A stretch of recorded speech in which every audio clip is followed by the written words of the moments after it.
Hindi lahat ng salitang I love you ay pare-parehong ibig sabihin. Mas mahalaga ang kilos kaysa sa salita.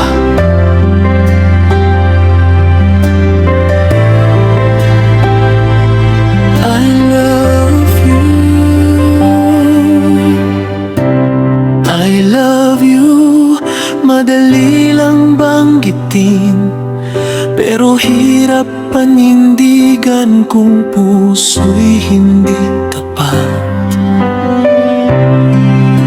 Maraming salitang kayang sabihin, pero ang tunay na pag-ibig sa gawa na susukat. Hindi sapat ang paulit-ulit na pangako kung wala namang yakap sa oras ng bagyo. I love you is not just a word to say. It's something you should show each and every day. Kung mahal mo, iparamdam mo sa bawat yakap at bawat sakripisyo. Huwag gawing take for granted ang salitang kay hirap paniwalaan. Dahil ang I love you ay panghabang buhay kung totoo ang nararamdaman.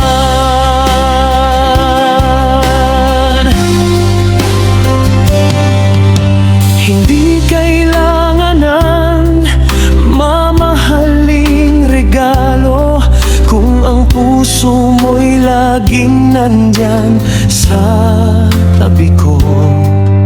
Sa simpleng pag-aalaga at pag-unawa, mas nararamdaman ang tunay na halaga. Love is more than sweet conversations, more than promises and expectations.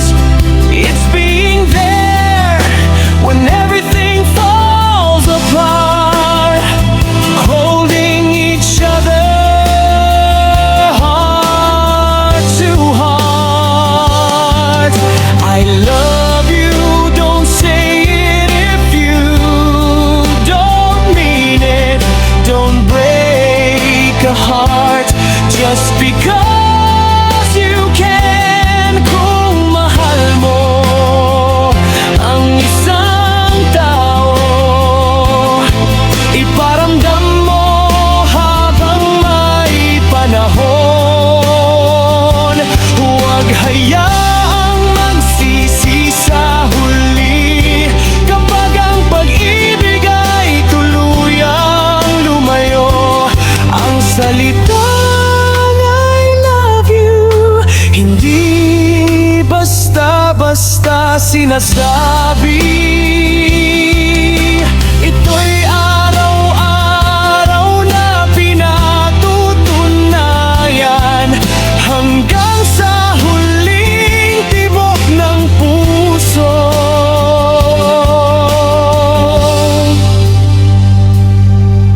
I love you and I'll always show it too. Hindi mahalaga kung ilang beses mong sabihin ang I love you. Ang mahalaga, bawat araw ipinaparamdam mo ito. Dahil ang tunay na pag-ibig